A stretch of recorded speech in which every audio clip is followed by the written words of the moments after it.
Bom dia, meus irmãos, tudo bem com vocês?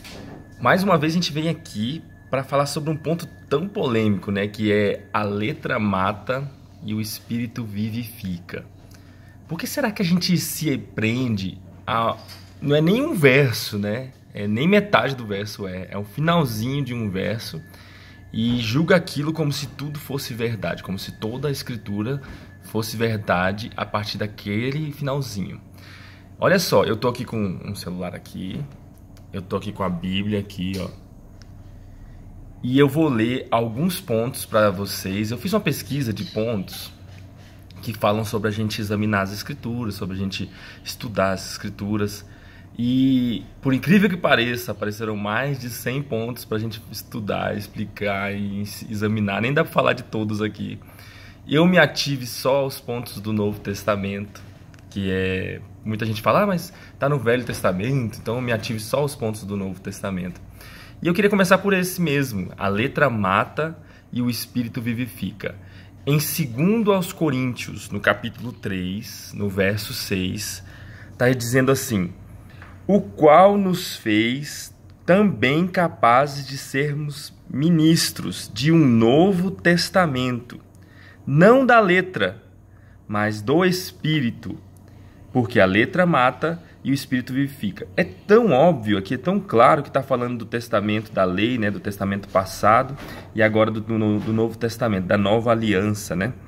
Se a gente ler todo o versículo, se a gente ler todo o contexto, é tão claro que a letra que está falando aqui não está falando de conhecimento. Pelo contrário, a palavra diz sempre para que conhecereis a verdade, ela vos libertará. Lá em Salmos, em Provérbios, sempre está escrito: ata os meus mandamentos ao teu pescoço, conhece, se bem guardares os meus mandamentos, né? E a gente acha que não tem que guardar nada, que não tem que ler nada, que não tem que se esforçar em nada. Mas eu vou ler só um pedacinho aqui, no mesmo 2 Coríntios, no capítulo 3, o verso 1. Porventura, começamos outra vez a louvar-nos a nós mesmos? Ou necessitamos, como alguns, de cartas de recomendação para vós e recomendação de vós? Olha só como começa esse versículo. Se a gente pensar bem, a letra, a palavra, o conceito letra, significa nota promissória. Se você for no começo da palavra, no conceito da palavra, significa nota promissória. Ou seja, a dívida mata, a dívida da lei. E o espírito vivifica. Agora, as pessoas acham que o espírito é pelas obras. Não é meio estranho isso também? Ah, não, é o espírito, mas é pelas obras. Não, o espírito é pela fé. Não faz sentido? E eu peguei aqui vários pontos aqui, vou ler aqui para vocês vão anotando aí, eu não vou anotar aqui não, vai ser direto. 2 Timóteo, no capítulo 3, 2 Timóteo, capítulo 3, no verso 15 ao 17. Porque desde criança você conhece as sagradas letras, que são capazes de torná-lo sábio para a salvação, mediante a fé em Cristo Jesus. Toda a Escritura é inspirada por Deus e útil para o ensino, para a repreensão, para a correção, para a instrução na justiça, para que o homem de Deus seja apto e plenamente preparado para toda boa obra. Olha só, aqui já está falando diferente em 2 Timóteo. As sagradas letras são capazes de tornar o homem sábio para a salvação. E agora, como é que fica, hein? 2 Coríntios fala uma coisa, 2 Timóteo fala outra coisa. Aí eu peguei e fui lá em Pedro, né? Também, essa aqui nem achei em lugar nenhum. Deus me deu aqui, essa aqui de Pedro aqui, né?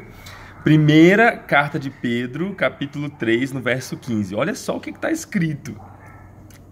Antes, santificai a Cristo como Senhor em vossos corações, e estais sempre preparados para responder com mansidão e temor a qualquer que vos pedir razão da esperança que há em vós. Olha só o que a palavra está dizendo. Estais sempre preparados para responder com mansidão a qualquer um que pedir a razão, pedir o porquê que você está fazendo isso. É isso que diz a palavra, 1 Pedro, capítulo 3, no verso 15. E se a gente for ali em Tessalonicenses, 1 Tessalonicenses, alguns irmãos até falaram para mim, mas isso aí está falando para os fariseus. Meu Deus, como a pessoa pode chegar nesse ponto, né? O que está escrito aqui em 1 Tessalonicenses, no capítulo 5, falando para a igreja? Regozijai-vos sempre. No verso 16, regozijai-vos sempre, orai sem cessar, em tudo dai graças, porque esta é a vontade de Deus em Cristo Jesus. Esta é a vontade de Deus. Será que está falando para os fariseus ou está falando para a gente?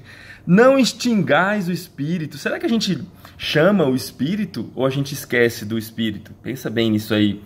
Não desprezeis as profecias. 21.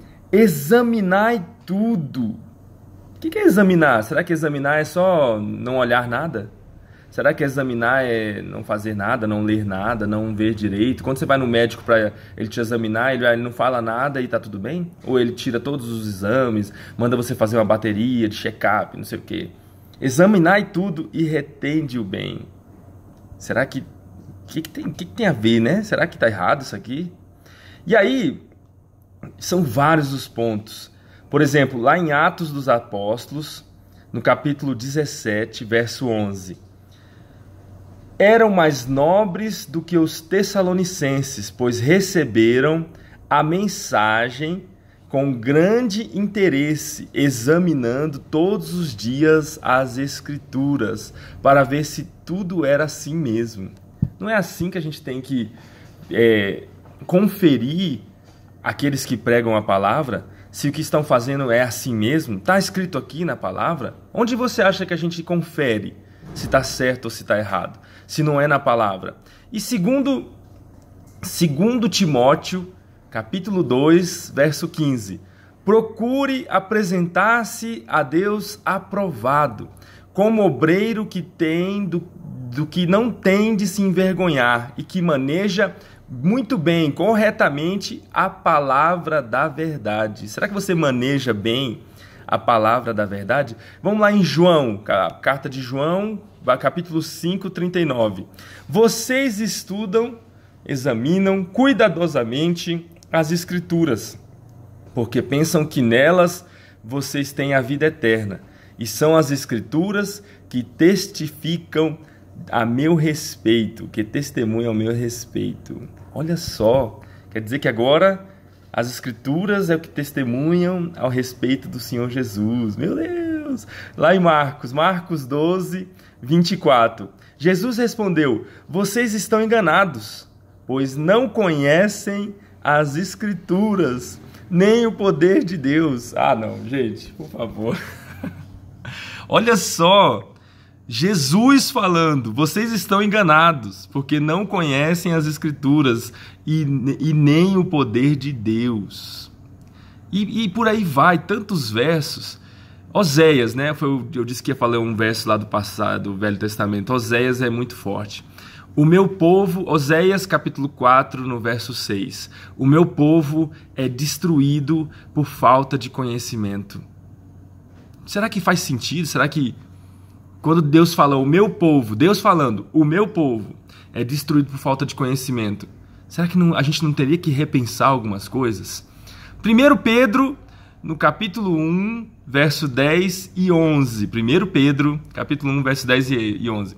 Foi a respeito dessa salvação que os profetas que falaram da graça destinada a vocês investigaram e examinaram, procurando saber o tempo e as circunstâncias para os quais apontava o Espírito de Cristo que neles estava, quando predisse a vocês os sofrimentos de Cristo e as glórias que seguiram aqueles sofrimentos.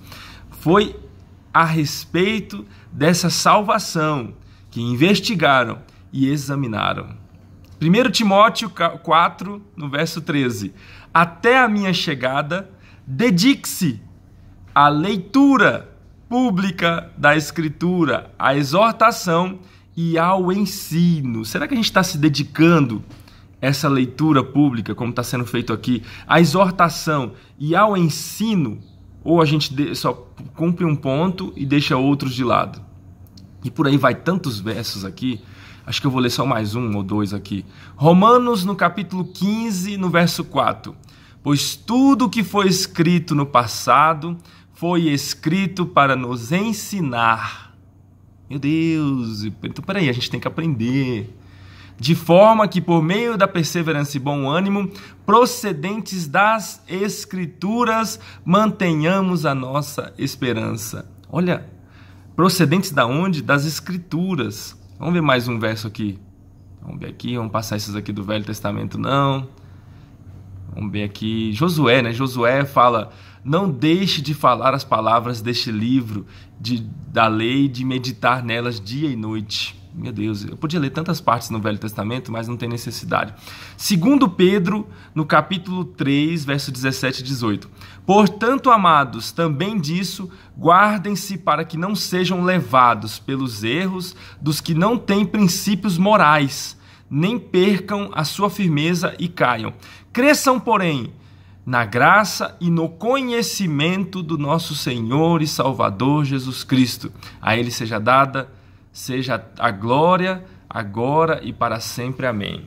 O que eu tenho para dizer para os irmãos é que toda a glória é do Senhor, né? Não tem nada em nós. O que a gente precisa fazer é, como diz lá nos Salmos, no Provérbios, atar essa lei, esses mandamentos nos nossos corações, no nosso pescoço, né? Não se esquecer jamais daquilo que foi escrito. E sempre o inimigo tentou fazer as pessoas esquecerem das Escrituras, esquecerem, se enganarem. Tudo isso é engano do diabo. Tudo isso é engano do diabo. O primeiro pecado que existiu foi o pecado de incredulidade, quando o diabo falou assim, não, você não vai morrer não se você comer dessa árvore aí. É o pecado de não crer no que o Senhor falou. Eles têm que crer, a gente tem que crer no que está escrito, no que o Senhor falou. Isso que a gente tem que crer, não no que a gente acha. Tem que mostrar, tem que testificar, tem que estar ali. Se não estiver ali, fica bem difícil. Tá entendendo? Então, gente, foram vários os pontos, né? Acho que eu falei uns 15 pontos aí, só para vocês entenderem que a gente precisa sim examinar as Escrituras, reter o bem. A gente precisa sim ter dentro da nossa mente. Lá em Pedro, em João, onde é que está escrito isso? Ah, João 14. Essa aqui é a última. Meu Deus. Está escrito em João 14. Vou pegar aqui na Bíblia aqui. João 14, no verso 21. Aquele que tem os meus mandamentos e os guarda. Olha só. Aquele que tem os meus mandamentos e os guarda, esse é o que me ama. Acho que a gente precisa ter um pouquinho mais de atenção nessa parte, né? Deus abençoe a todos, tamo junto e logo vou fazer mais outro vídeo. Valeu!